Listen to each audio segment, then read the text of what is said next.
చంద్రబాబు నాయుడు గారు ఇదే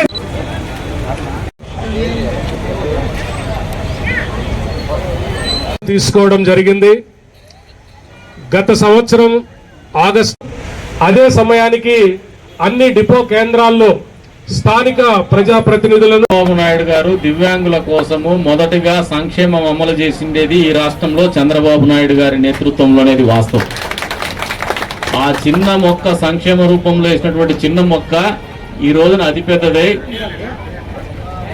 దివ్యాంగులకు 4,000, 6,000, 15,000 సంక్షేమం నెల పెన్షన్ రూపంలో ఇస్తున్నటువంటి స్థాయికి ఎదిగిందంటే దివ్యాంగుల పట్ల మనసున్నటువంటి ముఖ్యమంత్రి చంద్రబాబు నాయుడు గారి ఆలోచన విధానాన్ని దివ్యాంగులంతా మనస్ఫూర్తిగా అంగీకరించక తప్పదు. ఆయన్ని అభినందించక తప్పదని చెప్పేసి కూడా మీకు అందరికి కూడా తెలియజేస్తాం. 40% అంగవైకల్యం ఉన్నటువంటి ప్రతి ఒక్కరు కూడా అర్హులే. ఈ రోజున రాష్ట్ర ప్రభుత్వం లెక్కల మేరకు దాదాపు 11 లక్షల మంది ఈ రాష్ట్రంలో దివ్యాంగులు ఉన్నారు.